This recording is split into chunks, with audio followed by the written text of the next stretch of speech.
Kính thưa các thầy giáo, cô giáo, kính thưa toàn thể các em học sinh thân mến, thực hiện kế hoạch tuyên truyền phổ biến về giáo dục pháp luật và vận động quần chúng nhân dân tham gia đảm bảo về trật tự an toàn giao thông của năm 2022 và được sự nhất trí của ban giám hiệu nhà trường, trường Nguyễn Thị Thuật và lãnh đạo của công an thị xã Mỹ Hào. Hôm nay, đội cảnh sát giao thông trật tự cùng với kết hợp với đội cảnh sát phòng cháy chữa cháy của công an thị xã Mỹ Hào tổ chức hướng dẫn tuyên truyền về luật an toàn giao thông và một số những quy định về an toàn phòng chống cháy nổ. Và đầu tiên xin thay mặt cho lực lượng công an của thị xã Mỹ Hào xin được kính chúc thầy cô giáo, kính chúc toàn thể các em học sinh thân mến ở trong trường học phổ thông Nguyễn Thị Thuật trong năm học mới của năm 2022 này chúng ta sức khỏe và đạt nhiều thành công.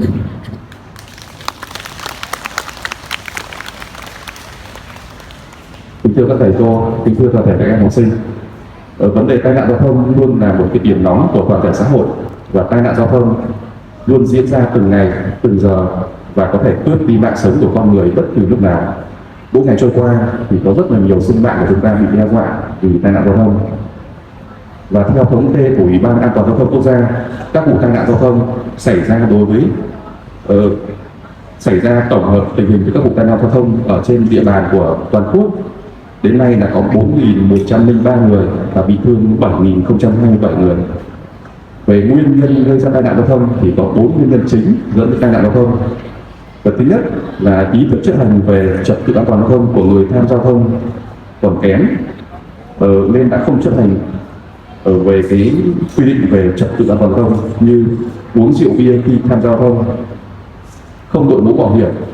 phóng nhanh vượt ẩu, chở quá số người quy định. Và đây cũng là trong những nguyên nhân phổ biến nhất dẫn đến tai nạn giao thông và dẫn đến cái hậu quả của cái vụ tai nạn giao thông nó rất là nặng nề. Cái thứ hai là về do cơ sở về hạ tầng giao thông. Thứ ba nữa là do về phương tiện tham gia giao thông. Thứ tư là về quản lý về nhà nước về trật tự an toàn giao thông và các điều kiện về môi trường xã hội. Kính thưa các thầy cô và kính thưa toàn thể các em học sinh, trong các nguyên nhân mà tôi vừa nêu trên thì tôi xin được phép nhấn mạnh vào hai nguyên nhân chính. Thứ nhất là do ý thức chấp hành về trật tự an toàn giao thông của người tham gia giao thông còn kém, như sử dụng lòng lề đường, hè phố trái phép, điều khiển xe mà không có giấy phép lái xe, chạy quá tốc độ quy định, uống rượu bia khi điều khiển phương tiện tham gia giao thông, không đội mũ bảo hiểm khi tham gia giao thông, chở quá số người, phóng nhanh vượt ẩu,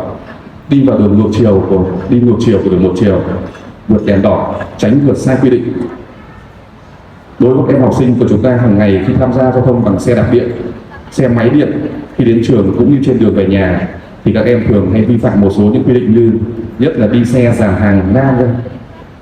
đi dàn hàng 2, hàng 3, đi không đúng phần đường quy định, đi ngược chiều của đường một chiều, sử dụng ô, điện thoại, thiết bị âm thanh, rồi là kéo đẩy nhau. Đội mũ bảo hiểm thì chúng ta lại không cài qua ngược ra đằng sau, rồi là chở người trên xe không đội mũ bảo hiểm, không chấp hành hiệu lệnh của đèn tín hiệu giao thông là một cái điểm đặc biệt nữa mà rất là thực tế ở trường chúng ta. Đấy là các em học sinh chúng ta vì cái điều kiện thực tế của trường là khi mà chúng ta đến trường hoặc là khi mà chúng ta đang học về là các em học sinh dường như là cái điều kiện thực tế là chúng ta hay đi ngược chiều. Một cái đi ngược chiều này thì khi mà xảy ra tai nạn cái hậu quả nó rất là đáng tiếc. Cho nên là các em học sinh chúng ta khi tham gia giao thông, điều khiển xe đi học hoặc là khi mà chúng ta đang học về nhà, cái việc mà điều khiển xe chúng ta phải hết sức là chú ý quan sát, đừng đi dàn hàng 2, hàng 3 để rồi chúng ta không chú ý rồi là nói chuyện, mà khi mà chúng ta không chú ý nó chỉ sơ sảnh trong tích tắc thôi chứ không phải theo giây nữa, thì cái hậu quả là cái vụ tai nạn xảy ra đến với chúng ta thì bây giờ chúng ta sẽ rất là khó. Cái tiếp theo nữa là do trình độ về nhận thức, tâm lý, thói quen lạc hậu của người tham gia giao thông, như người đi bộ và người điều khiển xe thô sơ đi rẽ ngang rẽ tắt thoải mái, ngang nhiên đi vào đường cấm, vượt đèn đỏ. Và hiện nay nhiều người tham gia giao thông chưa quen đối với lại các biển báo hiệu hoặc là vạch kẻ đường. Ở trên đường của chúng ta nó rất là nhiều những cái biển báo hoặc là vạch kẻ đường mà chúng ta phải tuân thủ, nhưng mà tuy nhiên là rất là nhiều trường hợp nhiều người tham gia giao thông chúng ta không để ý, đi có khi là mình không biết rằng là mình đang chạy ở đoạn đường quy định cái tốc độ là bao nhiêu, hoặc là chúng ta phải khi mà đến ngã tư có đèn xanh đèn đỏ thì chúng ta phải dừng xe ở vị trí nào, đỗ xe ở vị trí nào để chúng ta dừng chờ đèn, vạch đường ở chỗ nào là dành cho người đi bộ. Ví dụ như ở ngã tư chúng ta ở đây có 3 cái ngã tư, thì ngã tư Dị Sử, ngã tư Câu Đối và ngã tư Bần, thì cái vạch kẻ ngang mở giáp cái ngã tư là nó có cái vạch kẻ ngang đấy là dành cho người đi bộ khi người ta sang đường, mà khi mà tín hiệu đèn đỏ dừng lại để mà cho ở chiều đường chính, đường 5 người ta đi, thì người đi bộ hoặc là xe thô sơ người ta được phép đi ở trên cái vạch mà dành cho người đi bộ. Còn đối với lại như các chúng ta mà tham gia giao thông mà chúng ta sử dụng xe máy, xe đạp điện thì chúng ta phải dừng đúng với cái vạch dừng chờ đèn đỏ ở trên các chiều đường khi mà có tín hiệu đèn, và đến bao giờ mà có tín hiệu đèn xanh thì chúng ta được đi. Không một số các bạn hoặc là chúng ta đi là chúng ta cứ chèn hết vào lên trên, vượt qua cả vạch tín hiệu chờ đèn, những cái đấy là chúng ta cũng không đúng được. Cái nguyên nhân tiếp theo nữa là do sự phát triển quá nhanh về phương tiện của cơ giới đường bộ, và trong những năm qua thì kinh tế của chúng ta rất là phát triển, phương tiện tham giao thông cũng tăng nhanh và đáp ứng nhu cầu xã hội. Tuy nhiên thì cái cơ sở hạ tầng giao thông phát triển chậm, chưa đáp ứng được cái nhu cầu đi lại của nhân dân. Giao thông công cộng thì chưa phát triển đáp ứng được cái nhu cầu đi lại, và chủ yếu vẫn là xe mô tô, xe gắn máy, nên tai nạn giao thông liên quan đến xe mô tô, xe máy chiếm 70% về số vụ tai nạn giao thông. Về một số cái giải pháp để phòng ngừa về tai nạn giao thông, chúng ta cần nhận thức rằng tai nạn giao thông có thể phòng tránh được. Các giải pháp cấp bách cũng như lâu dài cần được triển khai tiến hành đồng bộ. Chính phủ đã ban hành nghị quyết số 32 ngày 29 tháng 6 của năm 2017 để kiềm chế về tai nạn giao thông, đòi hỏi về sự tham gia của toàn thể xã hội, nhất là các cơ quan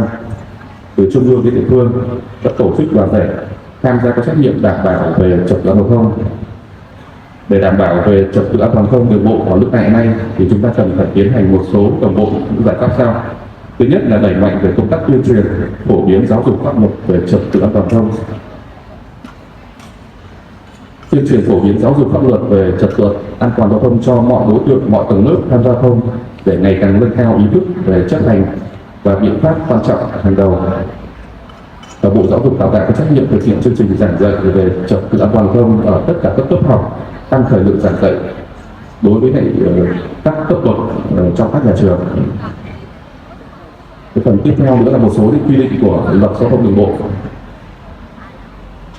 Thứ nhất là người tham gia giao thông phải đi bên phải theo đường đi của mình, đi đúng với làn đường, phần đường quy định và phải chấp hành hệ thống biển báo hiệu đường bộ. Và người điều khiển, người ngồi trên xe mô tô, xe gắn máy chỉ được chở một người, trừ những trường hợp mà chở người dưới 14 tuổi, hoặc là chở người đi cấp cứu, hoặc là đối với lực lượng chức năng là áp giải đối tượng phạm tội. Người điều khiển, người ngồi trên xe mô tô 2 bánh, xe mô tô 3 bánh, xe gắn máy thì phải đội mũ bảo hiểm và phải đài quay đúng quy cách. Người điều khiển xe mô tô thì không được đi dàn hàng ngang, đi vào phần đường dành cho người đi bộ hoặc các phương tiện khác, không được sử dụng ô, điện thoại di động, thiết bị âm thanh, không được đu hai tay hoặc đi bằng một bánh, đu xe 2 bánh.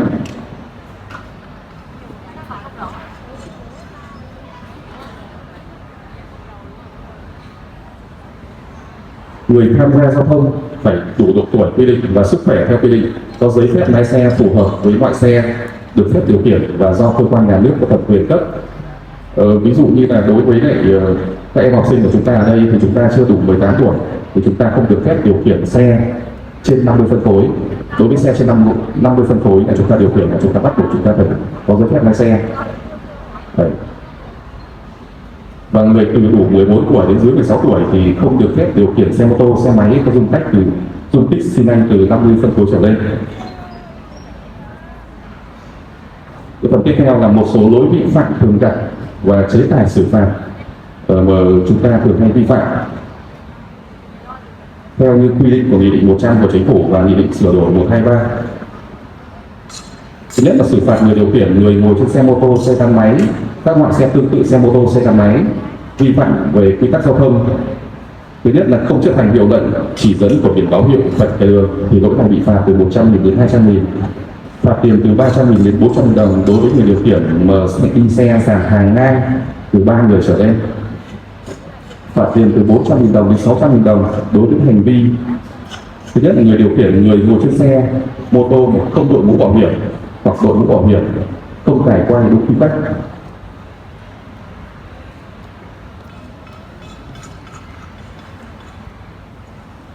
Phạt tiền từ 400.000 đồng đến 600.000 đồng đối với hành vi chuyển hướng không giảm tốc độ hoặc không có tín hiệu báo hướng rẽ, chở quá số người quy định. Ví dụ như chúng ta điều khiển xe mà xe máy chúng ta chỉ được là chở 2 người thôi, thế nhưng mà chúng ta lại chở đến người thứ 3 hoặc là người thứ 4.